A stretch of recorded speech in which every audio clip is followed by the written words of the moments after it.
Aurora's desperation to win Kody's affection is painfully obvious. The scene where she's sobbing, begging Kody to baptize her, hit me right in the gut. It was like watching Maddie do the same thing when she begged him to marry her. These moments are crystal clear to me because they're eerily familiar. Growing up with a narcissistic father, I learned the game. You don't get love and attention without playing along. You need to throw yourself at their feet, constantly offering them opportunities to feel adored. And of course, you give them a chance to show up for you, though it'll probably be when pigs fly. But hey, it will happen, eventually, just like it did for Maddie. Aurora will eventually figure out that real love isn't a transactional game. It's not about jumping through hoops or earning affection like a reward. Real love is given freely and without conditions.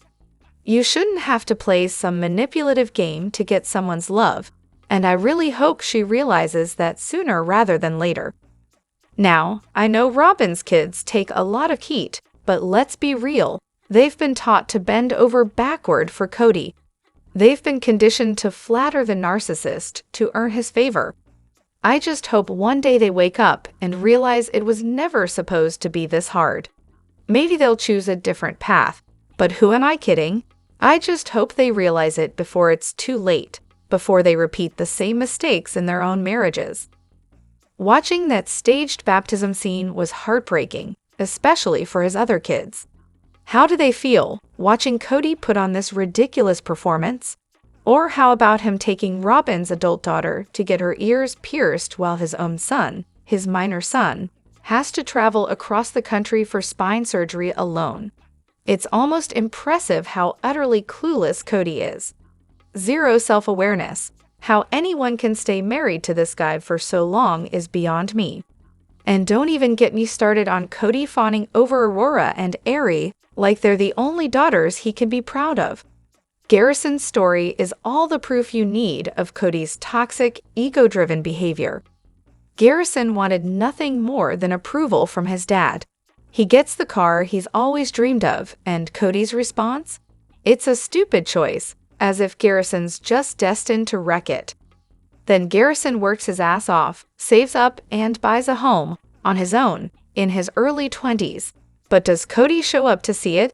Nah, not even close. Let's be real. I think Kody actively tried to sabotage Garrison's efforts to buy that house. He was hell-bent on kicking Garrison out during coronavirus, even though Janelle tried to explain how close Garrison was to making a down payment. Kody's behavior is a textbook case of the narcissistic father, and it's sickening. He can trash Warren Jeffs all he wants, but his treatment of his sons is no different from how Jeffs treated his followers. In Kody's world, his sons are competition. He resents them for growing up and outgrowing his control. They're younger, stronger, and more successful, and it absolutely threatens his fragile ego. So naturally, he casts them aside. Then you've got Aurora, who's the shining example of what Kody and Robyn would call a success story. What's her big accomplishment in her 20s? Getting her ears pierced, with permission, like a good little cult member. She's exactly the type of religious person I just can't stand, the ones who suck up to narcissistic figures and pretend they don't mind being treated like a pawn in a game. Watching her cry in that episode, yeah, that finally pushed me over the edge. And while we're at it, if we're allowed to judge Payton for his political beliefs, why can't we judge Robyn+Kids? Personally, I can't stand Aurora. She's everything that drives me crazy about the self-righteous, sanctimonious types. And she's constantly kissing up to Kody and Robyn. That scene with her sobbing? Yeah, that really took the cake. We've got so much to dive into today, so let's not waste any time. Let's jump straight into it. Hey everyone, what's up? It's Elena here, and welcome back to my channel Reality Nexus X. Okay, I know I'm probably about to get dragged for this, but here goes. I think Robyn and Christine had the most tension because, out of the whole group, they're the only ones who can actually have real, well-rounded romantic relationships. Meri and Janelle, not so much. Whether it's their personalities or something deeper, I think they've always had trouble making romantic connections. They probably got by in their relationships with Kody because the whole plural marriage thing gave them a nice little cover for those issues. Don't get me wrong, Janelle seems chill, but I think both she and Meri are incredibly hard to please when it comes to relationships. They come off as self-centered and don't really put much effort into the romance side of things. Kind of like being married to a brick wall, if you ask me, and this isn't meant to throw shade. I really do like both of them, but let's be real, I'm guessing they'll stay single for a while. They're probably not going to find someone who's all that interested in a relationship with them. Janelle, on the other hand, might be pretty content flying solo, just hanging out with her kids. I can see her having some sort of low-key companion, though. Not a boyfriend or husband, but maybe someone she has dinner with occasionally. He'd help out with things around the house or farm, but it's not a serious relationship by any means. It's kind of like my grandma's friend, not romantic at all, just two people who keep each other company, share a meal, and maybe run errands together. I've been thinking about this for a while now, but Janelle strikes me as the type who would be perfectly fine having a life partner, someone who travels with her, maybe shares a few hobbies, but isn't glued to each other 24/7. She'd want her own space, and I think that works for her. As for Meri, well, unless she addresses some things, I think she'll struggle to keep any kind of long-term relationship going. She really does come off as hard to get along with, and I think that's going to be a major roadblock for her. Honestly, I'm Team Robyn on this one. I can't believe Christine and Janelle got so used to just barging into each other's homes without so much as a knock that Christine seemed genuinely shocked when she had to wait for someone to answer the door at Robyn's. Like, really? You'd think people would be a little startled if their homes turned into revolving doors. I mean, how do you even tell if someone's breaking in? You'd probably just assume it's another sister wife, right? I totally get that. And, that's why we didn't sign up to be a stepmom to 13 kids. Like, if you agree to take on 13 kids, you're agreeing to let them feel right at home in your space, sure, but let's be real, she wanted the guy, not the entire family. It's like she signed up for the fantasy without reading the fine print. Also, requiring your stepkids to knock while your own kids just waltz in whenever they feel like it is like sending a clear message. You guys are not really part of this household.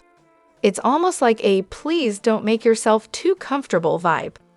I get it, managing 13 extra kids running in and out is total chaos, but maybe think twice before marrying someone with that kind of package deal. Just a thought. I just watched this episode where Christine is standing on her porch, yelling to one of the kids to call Robyn and let her know Truly is knocking to be let in. Meanwhile, little Truly's just standing there on Robyn's porch, waiting for Robyn so she can play with Solomon. It was honestly like a playdate with a random school friend, nothing at all like family.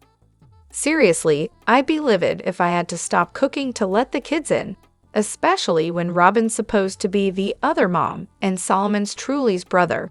But hey, what do I know? If it's 3 p.m. after school or during the weekend, sure, let the kids come and go freely. I wouldn't want to create a don't come in atmosphere either, and let's be honest, I'm not policing snacks. But if it's 11 a.m. on a Tuesday, kids are at school, and there's no plan for anything. Oh, I want to knock, because I'm probably doing something important, like having some peace and quiet. Christine and Janelle's kids are a breath of fresh air, genuine, affectionate, and comfortable in their own skin. Meanwhile, Robyn and Kody's scenes are stiff and awkward, like they're reading lines from a script. All they talk about is church and tables. Seriously, tables. The older girls look miserable, like they're trapped in some hostage situation. Cut to Christine and Janelle's house, though, and you see real, unfiltered family life. They laugh, they talk about their challenges. And while they're fully aware of the whirlwind Christine and David are moving through, Their conversations still feel honest, grounded, and real. One of the standout moments for me was watching Isabel build furniture with David. It was a moment. He let her take the reins, stepping in when she needed help, but never getting frustrated when she made a mistake. Kody, on the other hand, would have lost it if anyone didn't follow his instructions to the letter. Big difference there. The OG 3 kids grew up taking care of each other, whether they were full siblings or half, because they had to. It gave them the self-esteem and maturity they needed to thrive as adults. Robyn and Kody's kids, however, have been overly sheltered, never really pushed to go all in on their relationships with each other. They've never had to step up and figure things out for themselves, and that shows. When you're shielded from the real world, even something as simple as choosing a church in college becomes a terrifying decision, because you're used to your parents' approval for every move you make. Janelle and Christine just get family life. Sure, some of their scenes are clearly staged, but they pull it off effortlessly because there's real love and trust in those relationships. On the other hand, Robyn's kids are constantly tiptoeing around Kody and Robyn, worried they'll do something that'll set Kody off. I can't imagine what it's like to constantly be on edge, trying to stick to the script, knowing one wrong move could trigger an emotional explosion. I grew up with a person who could flip from happy to angry in a second, so I can't help but see that hesitation in Robyn's kids. They're always waiting for the bottom to fall out, and sure enough, it often does. Kody's unpredictable nature has created an environment where his kids are always cautiously optimistic, never quite sure whether they're about to get affection or criticism. It's exhausting, and it's no wonder the kids are so guarded. Kody's behavior really crosses the line, doesn't it? It's honestly shocking how callously he treats the OG wives. Watching him, it's like he's giving them a cold, emotionless, "I don't want you anymore" speech, straight-faced, like it's no big deal. In season 18, his blatant comments to Meri about not wanting to be married to her anymore, saying he'd fake being in love, it's gut-wrenching. The man has no shame, and the smugness. The more I watch, the more furious I get. How does someone get away with treating 3 women this badly, especially when he's so unapologetic about it? It's despicable. He was never properly called out for his actions, so of course, he's comfortable being a jerk. Plus, being part of a community where men are put on a pedestal, worshipped like gods, and excused for every awful thing they do, only adds fuel to the fire. Like, imagine a woman being assaulted by a man, and somehow, she's the one expected to apologize. It's all kinds of messed up. Honestly, it's a blessing in disguise that Kody's mostly just clinging to Robyn these days. Those two are a perfect match, and honestly, they should just stay away from anyone else. Meri, though, she was just a kid when she married him, barely 19, naive and inexperienced. He probably love-bombed her, made her feel like she was something special. Poor thing probably thought she hit the jackpot. Little did she know, she'd spend decades married to a man who cared more about his hair than her. What a mess. Is it weird that Kody's biological kids moved out at 18, but his adoptive kids are sticking around into their mid-20s? Yeah, it kind of is. And the reason? Oh, it's pretty simple. It all boils down to Robyn's kids getting a different treatment than the other 3 wives' children. The biological kids, they moved out because their moms actually encouraged them to grow up, be independent, and think for themselves. You know, real adult stuff. Meanwhile, Robyn has practically turned her kids into permanent toddlers, sheltering them and making every decision for them. No surprise they're still hanging out at home into their 20s. The other wives, Christine, Janelle, and Meri, all worked. They showed their kids what it means to be productive, independent adults. Social media has helped the older ones make a living and gain the financial freedom to move out. These kids saw what a solid role model looks like, with moms who live their own lives. Robyn's approach: well, her kids know how to cry and spend money. That's about it. And let's be real, Kody's whole approach to parenting probably has something to do with those weird cult-like beliefs. His dad kicked him out at 18 with nothing but a car. The FLDS mindset throws boys out as teenagers. Maybe that's why Dayton lived in a trailer. Meanwhile, polygamists, they keep young women around. Makes sense why Robyn+Kids still have a place to crash. In the end, the answer here is simple: daddy issues. Whether Kody's hands-on or hands-off, he's still a terrible father. And when he does try, it just makes him look worse. If only Suki would ask the questions we all know she's too polite to bring up. Personally, I'd love to hear her grill Robyn and Kody about how they handle the online hate and death threats. You know, the ones they seem to think are just part of the fame package. And seriously, how is exposing their kids on national TV somehow safer than dealing with a confrontation with the OG3? Please, I could keep going. And then there's the real kicker, when Kody and his ever-so-shy wife are asked a question, and instead of answering, they serve up a load of nonsense. I just wish Suki would say, "All right, let's roll the tape and watch them squirm," instead of letting them slide by. Speaking of Robyn, she's always whining about how her kids don't have relationships with the other wives and their kids. But here's a thought. When was the last time you gave the other wives and moms the space to bond with your kids without you or Kody hovering over everything? Oh right, as soon as you hired a nanny, you basically eliminated the whole point of plural marriage. If other wives can't help raise the kids, maybe don't complain about it when you've set up every obstacle to prevent it. And let's not forget the brilliant idea someone had about hooking them up to a lie detector. Now that's the kind of drama I'd pay to watch. Imagine the questions. Kody and Robyn's relationship before the wedding, the truth behind Kody and Meri's divorce, Robyn's involvement in the catfishing scandal, and of course, the real reason they made the move to Flagstaff. Now that would be a show. The tangled mess of Kody's decisions. Let's dive into that. So, was there any actual planning behind Kody's Vegas house sales? Or did he just get lucky and stumble into it? Did he really mean to sell off those properties so he could buy himself a massive, shiny house in a more upscale area? Or did he just get swept up in a series of chaotic events? Let's not forget Christine. Was she calculating enough to ensure that her home sale didn't just get tossed into the family pot for everyone to fight over? And when did Meri and Janelle catch on that they'd been played? Was it when Kody tried to convince Janelle to buy Christine's house? Because that's a great idea, right? And Meri, well, did she ever fully get it? Or is it just me wishing she'd get way angrier? After all, she was the one who loved her house and life in Vegas. Now Kody, classic Kody, just charging forward without thinking things through. Honestly, is there anything he does that's not a hot mess? Kody's name was on Christine's house, so in order to buy Robyn's house, he had to pull his name off Christine's deed. And no, that wasn't Christine's brilliant plan. It just happened to work out for her.